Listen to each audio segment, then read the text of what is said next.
இன்னைக்கு நம்ம பார்க்க போகிறது வெஜ் புலாவ். வாங்க அது எப்படி செய்யறதுன்னு பார்க்கலாம். வெஜ் புலாவ் பண்ணுறதுக்கு தேவையான பொருள் என்னென்னு பார்க்கலாம். பாஸ்மதி ரைஸ் ஏற்கனவே நான் ஊற வச்சுருக்கிறேன்.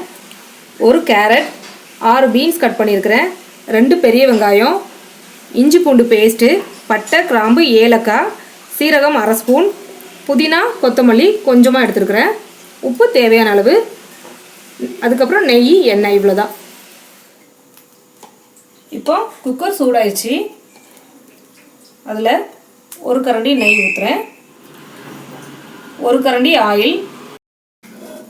நெய் சூடாயிடுச்சு. இப்போ இந்த பட்டை, கிராம்பு, ஏலக்காய் இதோட போடுறேன். அடுத்து சீரகம், அடுத்து வெங்காயம் போட்டுடலாம்.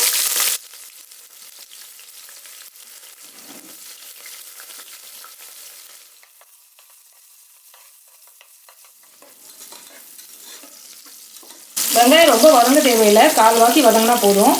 அதே மாதிரி கொத்தமல்லி, புதினாவும் நிறைய போட தேவையில்லை. நிறைய போட்டோம்னா புலாவோட கலர் மாறிடும். ஃப்ளேவருக்காக கொஞ்சமாக போட்டால் போதும். இப்போ 1 ஸ்பூன் இஞ்சி பூண்டு பேஸ்ட்டு,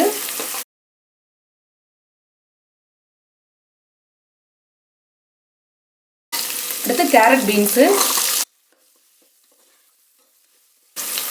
அடுத்து புதினா, கொத்தமல்லி,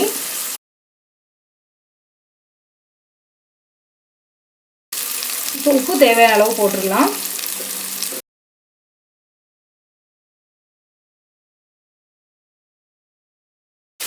இப்போ காயெல்லாம் நல்லா வதங்கிடுச்சு. இப்போ இதில் தண்ணி ஊற்றிடலாம். 1 கப் அரிசினா 1.5 கப் தண்ணி. அந்த தண்ணி நல்லா கொதிச்சதுக்கப்புறமா அரிசியை போட்டுடலாம். தண்ணி கொதிச்சிருச்சு. இப்போ நான் மூடியை திறந்து அரிசியை போடுறேன். அரிசி போட்டாச்சு. இப்போ நல்லா கொதிக்கிட்டோம். இப்போ திரும்பவும் இதை மூடி வச்சிடலாம். மூடியை திறந்து பார்க்கலாம். மூடி வச்சு கரெக்டாக 10 நிமிஷம் தான் ஆச்சு. இப்போ தண்ணி எல்லாம் ட்ரை ஆயிடுச்சு.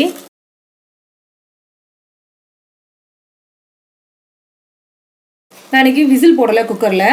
பக்கத்தில் வந்து தோசைக்கல்லை சூடு பண்ணிகிட்டு இருக்கிறேன். அது நல்லா சூடாயிடுச்சு. இப்போ அந்த தோசைக்கல் எடுத்து இதில் போட்டுடலாம் மேலே. இப்போ இதை மூடி வச்சுட்டேன். இப்போ அந்த தோசைக்கல் எடுத்து நான் இது மேலே வச்சிடுறேன். தோசைக்கல்லை வச்சாச்சு. இப்போ கல்லில் உள்ள சூடு ஆறுற வரைக்கும் இது தம்மில் இருக்கட்டும். அதுக்கப்புறமா எடுத்து பார்க்கலாம். ஸ்டவ் வந்து சிம்மில் வச்சுருக்கேன். கரெக்டாக 5 நிமிஷம் வரைக்கும் சிம்மில் இருக்கட்டும். அதுக்கப்புறமா ஸ்டவ் ஆஃப் பண்ணிக்கோங்க. தம் போட்ட தோசைக்கல் வந்து சூடு ஆறிடுச்சு. இப்போ நான் கல்லை எடுத்துடுறேன்.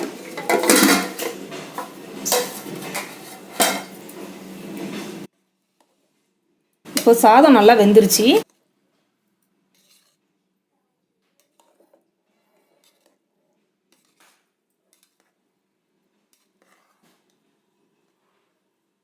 இப்போ கொஞ்சமாக மேலே நெய் போட்டு கிளறி விடலாம். இப்போ சாதம் உடையாத அளவுக்கு கிளறி விட்டுடலாம்.